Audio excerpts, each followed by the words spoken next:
Hi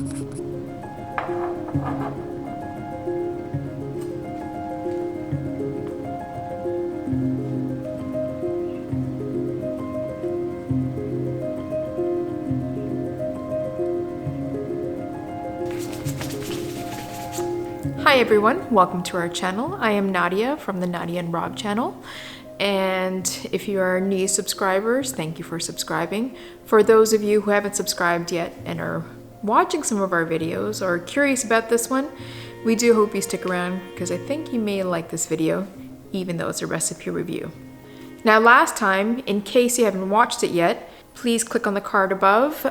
We did a recipe review from a pastry chef named Alanna Taylor-Tobin, and we did the maple orange amaranth granola, which turned out to be actually very tasty. Again, if you haven't watched it, we recommend that you do go watch it. It's actually a fun recipe to make if you do decide to make it at home. This time we're doing number 2 out of 4 for recipes. This one we are doing called Meyer Lemon Bars with Vanilla Almond Crust. I mean, her stuff always looks so good, and when you look at something like this, which is basically what I did, when you look at something like this, both of us decided this is the one we're gonna make. I mean, after you see a photo like that, you kind of want to make it too. Don't lie, I know you do. Now the whole idea of this recipe review is to not practice it ahead of time. It's to make the recipe with you guys while we're recording. Essentially, we're making this together, you and I. By the way, if you hear any weird noises in the background, our neighbors are moving, so there's going to be a bit of a racket. Please ignore all of that. Now, this recipe calls for Meyer lemons. We did go shopping trying to find Meyer lemons, and we couldn't find any. So if you look at the recipe and you flip over to the next page, here she has an option for no Meyer lemon bars. Pretty straightforward. I like that. Makes things much easier for me. So I like the option of, in case you can't find Meyer lemons, at least you can do the no Meyer lemon bar situation. And basically it's trying to sort of mimic the Meyer lemon taste. It's going to be lemon and oranges as opposed to just Meyer lemons. Because essentially what Meyer lemons are lemons, which means they're sour, with a hint of orangey taste to it. It's a very interesting fruit. Very interesting. So we're gonna go for the no Meyer lemon bars. Are you folks ready? Are you ready to make this? I think we are, and we're kind of excited. A little nervous because the curd part is making me a little bit nervous, but I think if we work on it together, we can get through it together. Yeah, I think so. So let's get started. She has broken this down into 2 components or sections. One is making the crust, and the second is making the lemon curd. So let's start with the crust. Let's start with what we need in terms of ingredients. We need almond flour, sweet white rice flour, say that 3 times, millet flour, granulated cane sugar, seeds from 1 vanilla bean, or if you want, you can use vanilla extract, 1/4 teaspoon of fine sea salt, cold unsalted butter cut into cubes. Now in the recipe, I'm noticing we're seeing cold butter and we're seeing cool butter. Cold butter meaning it's come straight out of the fridge, it hasn't had time to temper or sit in room temperature. You still want it to be a little bit hard and very, very cold to the touch. Cool butter meaning you've pulled it out for maybe, I guess, about an hour or so, and it's still a little cool to the touch, but it's squishable, it's squishy. That's my chefy talk. So let's get started with the crust. She says first, to make the crust, position a rack in the center of the oven and preheat to 350 degrees Fahrenheit or 175 degrees Celsius. Done. Then she says line the bottom sides of a 9-inch square baking pan with 2 crisscross pieces of parchment paper or aluminum foil, leaving an overhang on each side. I guess that means to help pull out the bar out of the pan. Can you tell I don't bake often? I'm having a hard time putting these parchment papers in. I mean, if you look at her Instagram page, when you find the section where she's making lemon bars, there's a photo in there where it shows how she's actually folded the parchment paper in the square pan so beautifully. I can't seem to, I I don't know why. I guess I don't have any patience. I don't know. But if anybody has any pointers or knows if there's a trick or a simpler way to put these parchment papers in without having to cut it, I don't think you're supposed to cut the corners to fit in the pan because I believe the curd would then spill out, right? So maybe folding it or just having patience. Either way, any pointers, please do leave it in the comments down below. Next, she says, I feel like the crust is going to be the easy bit the more I'm reading this recipe. In a bowl of a food processor, whiz together the almond, sweet white rice, millet flour with the vanilla bean seeds or vanilla extract, sugar, salt, and cold butter until it begins to form large clumps. She says about 30 seconds. Let's give it a whiz. Almond flour, Yep. sweet white rice flour, Yep. millet flour, Yep. with vanilla bean.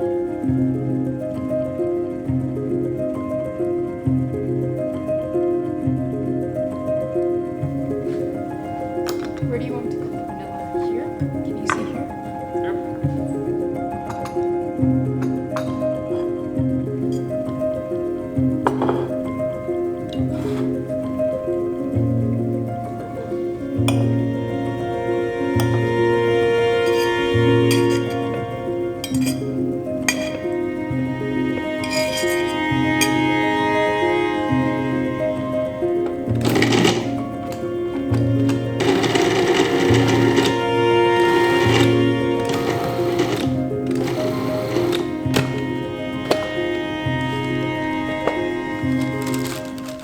Now mine's not quite forming large clumps, it looks more like pea-sized clumps. I'm assuming that's okay. I mean, the more I read her recipe, it says, well, I think it should be okay. Dump the crumbs into the lined baking pan and pack it firmly and evenly with your hands or a flat bottom glass. Again, I don't like dirtying extra dishes if I can help it. Hands are pretty good, should be all right. Let's go.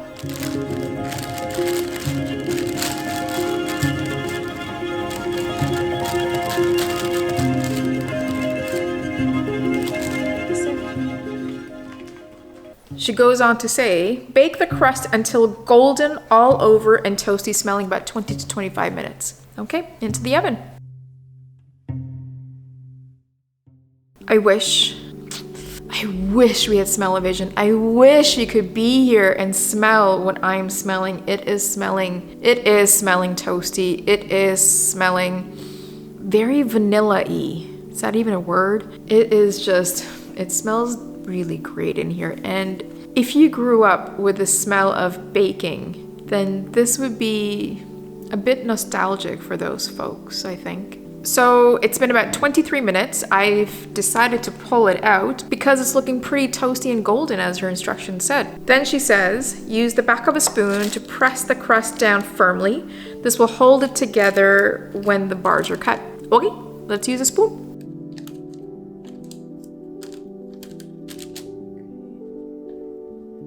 Now I'm finding a bit of the crust is sticking to the back of the spoon a little bit. I'm sure it's okay. Took it off with my finger and patted it down on the crust. I'm sure that's fine. The crust, from the looks of it, isn't meant to rise, so it shouldn't really be a big deal. At this point, what we want to do is decrease the oven temperature down to 325 degrees Fahrenheit or 165 degrees Celsius. She does not give any instructions on where to move the rack, so I'm assuming it's staying in the middle. Now, the fun yet nervous part. We are going to make the curd. So, before we start making the curd, let's go over the ingredients. So in terms of the No Meyer lemon, you need lemons and oranges. She says either Valencia or navel oranges. We found navel oranges. So for the lemon portion, she says you need 1 teaspoon of lemon zest and 120 milliliters of lemon juice. For the orange, you need 1 teaspoon of the orange zest and 90 milliliters of the orange juice. Make sure the juice is strained. You don't want any pulp or seeds in there. Other ingredients for the curd are cool unsalted butter, cut into cubes again, granulated cane sugar, 3 large eggs, 2 large egg yolks only, and looks like that's it for the curd. In case you do find Meyer lemons, you need 10 grams of the Meyer lemon zest. It says you need 205 milliliters of the Meyer lemon juice, again strained. Okay, time to make the curd.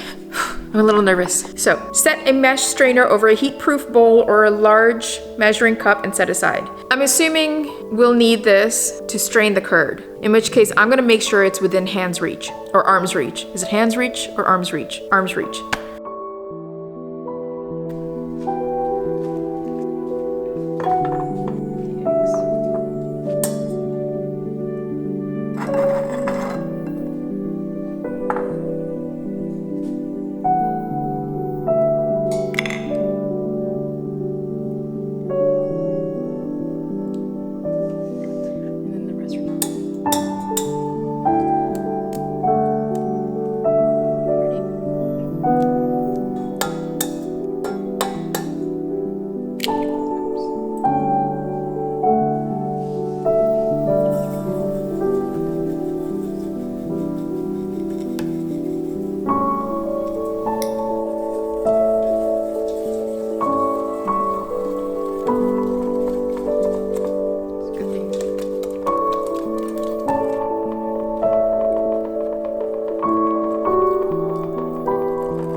So I'm trying out the thermometer, but I think the ratio of the pan to liquid is a lot bigger, so the temperature reading is reading from the bottom of the pan, which is too close to the heat source, so it's not going to give me the correct reading. But I'm seeing here, and I'm so glad she provided this, she actually is giving a visual reference, which may work. It will start out thick and cloudy from the undissolved sugar. Then it will turn thin and translucent and finally begin to thicken and turn cloudy again as the eggs cook. If the mixture starts to curdle or bubble, immediately remove it from heat and proceed to the next step. The next step being straining it through the strainer.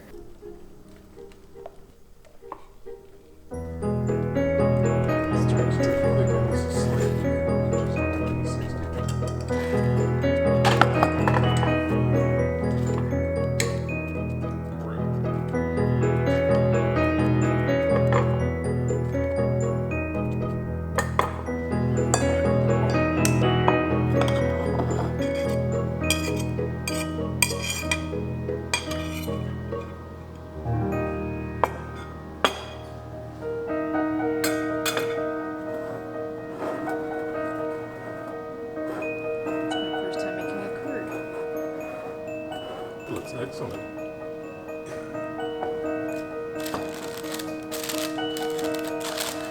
Let me know when you're ready.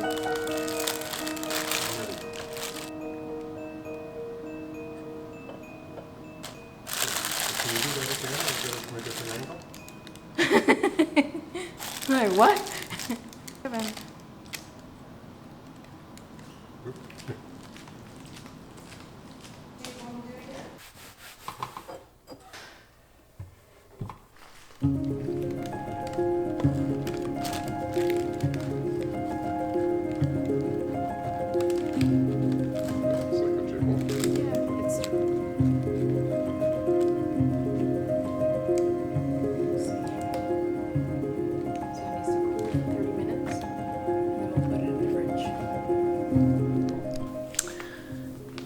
So I've taken it out of the oven.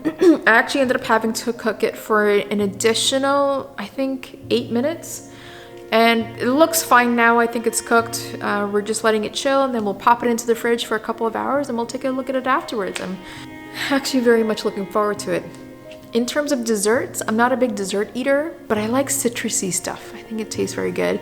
And if you pair it with a really dark chocolate, I mean, can't go wrong. Should be really, really good, right? So we'll check in a few hours and see how it looks.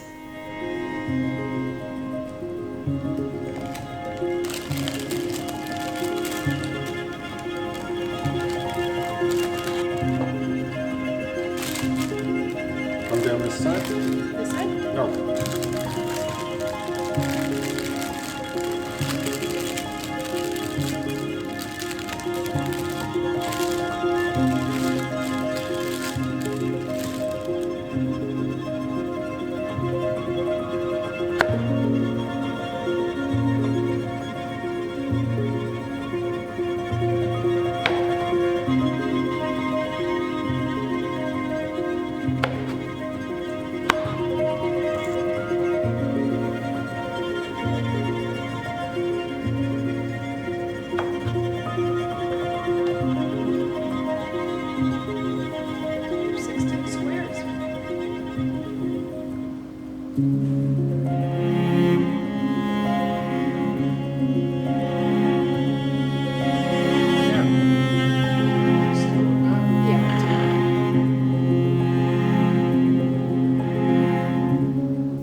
for a first timer, I think it's looking pretty good. I don't know about you, but I think I did all right. What do you think? I think it looks pretty good. The only thing is, I don't know about the curd. When you look at her photo in Instagram, the curd looks perfect. It's just clean. It has a nice height to it. It doesn't look overbaked. It doesn't look underbaked. It could be because I kept wobbling it and you're seeing striations. I'm not sure what word to use, but obviously it looks like there were some changes in between, and it's not quite setting. Maybe it needed a bit longer in the oven, I'm not sure. Somewhere in there, but we've already tasted it, we've already tried it, and I apologize. We forgot to tape it. I'm so sorry. But this is one of Rob's favorite desserts, and we gave it to some of our neighbors, and people loved it. They really, really liked it, so that makes me feel a lot better. And I tried it too, and it was very good. But I am curious what it would be like if we found Meyer lemons. I hope we can find some so we can make one. I'll keep checking every week when we go grocery shopping to see if I can find any. We'll let you guys know if we do find it and make another lemon bar. So, great news. We went shopping for groceries last weekend, and we decided to check out this new grocery store in the neighborhood because, I mean, why not, right? We were going through the produce section, and I walked down an aisle, and I did, I guess, a double take. I walked by, was looking through all the stuff that they have there, and stopped, reversed, looked over again, and guess what I saw? I found Meyer Lemons. They are back. I don't know for how long. This is now end of September. You're probably seeing this video around the beginning of October. The reason we couldn't find Meyer Lemons before, we were told, is because the restaurant demands had gone down, which makes complete sense because of COVID. I guess now because restaurants are open, demands may have gone up. I'm not sure. Whatever. We found Meyer Lemons, so I got 2 bags because they were the small size ones. Got 2 bags, and guess what we decided to do? You got it. We made Meyer Lemon Bars.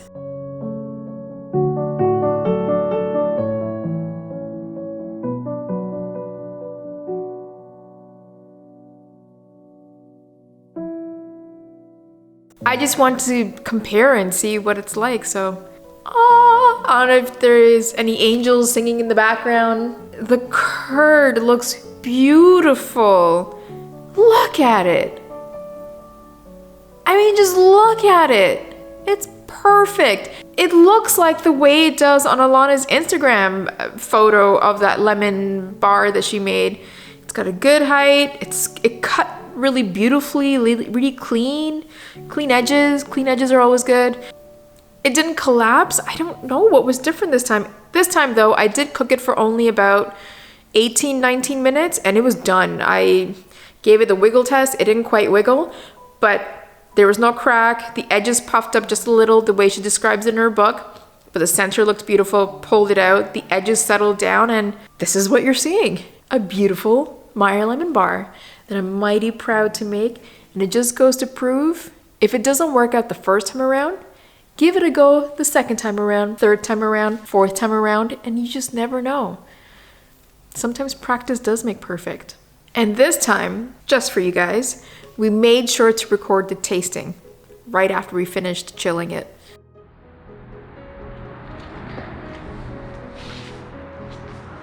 I like the little bits of curd inside, or Zest? zest.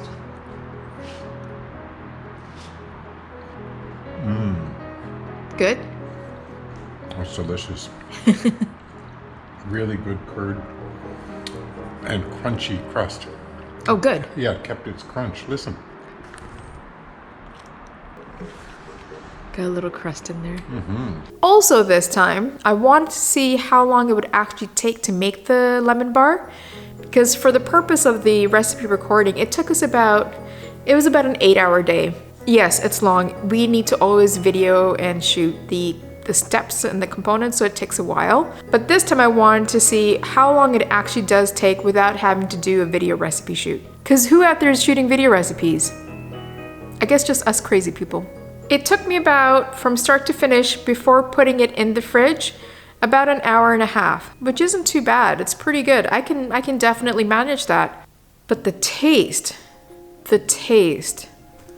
Oh my God, the taste. It was just, first, I need to describe to you what that first bite was like. Because for me, I don't really have lemon bars that often. I think I've only had it twice beforehand. I mean, in this recipe, if you note, there's no gelatin, which is what I've seen in some of the other recipes.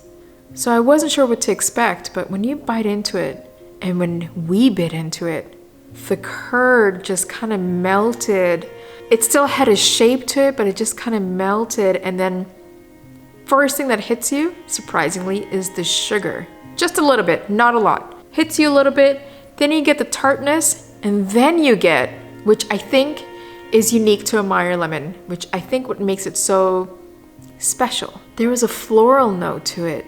There was a bit of, I can't describe it, but all I can say, it was just divine. It was so good. It was damn delicious. And when I say damn delicious, it just means it is just so good. It's delicious.